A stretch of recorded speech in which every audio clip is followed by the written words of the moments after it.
पृथ्वी के हम लोग सबसे ऊपरी परपटी पर रहते हैं, जिसकी संरचना 98% जो है वो शेष आठ आठ तत्वों से बनी है और बाकी जो है वो 90 तत्वों से मिलकर बनी है।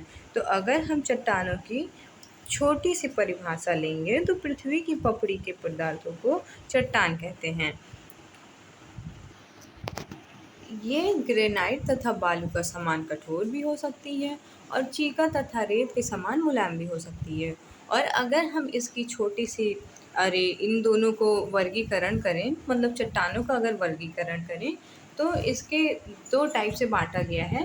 पहला है बनावट के आधार पर, जिसमें बनावट में है आग्नेय, अवसादी और रूपांतरित। और अगर सामान्य विभाजन के आधार पर लेंगे तो रवेदार और ढेर युक्त होगा।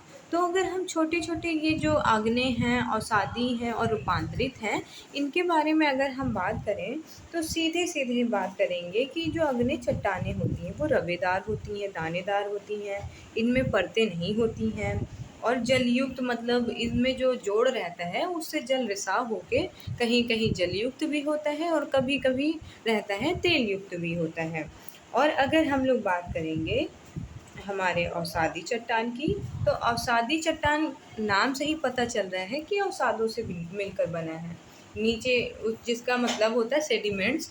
सेडिमेंट्स का मीन्स होता है कि नीचे बैठना। तो मतलब यही रहता है कि जैसे कि रे अपर्दन हो के नदियों में जा रहा है या हमारा झील में जा रहा है और फिर उसके सूखने के बाद जो भी चट्टान बनेगी वो अवसादी चट्टान हो जाएगी।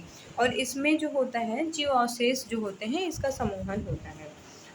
और अगर हम बात करें हमारे रूपांतरित चट्टान की, तो रूपांतरित चट्टान जो है वो तो नाम से ही पता चल रहा है कि रूपांतरण किसी चीज़ का हुआ होगा तभी हमारी रूपांतरित चट्टान बनी है। तो रूपांतरित में जो होता है, जैसे कि हमारा आग्नेय और अवसादी के जो अवशेष होते हैं उससे रूपांतरित चट्टान बनती है। इसमें परतें होती हैं, जैसे कि हमारा आग्नेय में परत नहीं हुई थी, इसमें परतें होती हैं। और प्लस इनमें संगमरमर जो होता है, वो जो सॉफ्ट वाली चट्टानें होती हैं संगमरमर, और जो बहुत हार्ड वाली होती हैं उससे हमारा क्वार्टजाइट भी बनता है।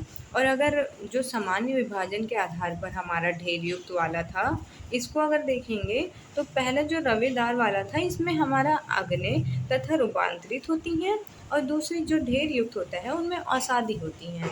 तो बहुत कम टाइम में हमने चट्टानों के बारे में बताने की कोशिश करें। अगर आपको ये वीडियो अच्छी लगी हो तो लाइक सब्सक्राइब ज़रूर करें। सो थैंक यू दोस्तों, मिलते हैं नेक्स्ट वीडियो में।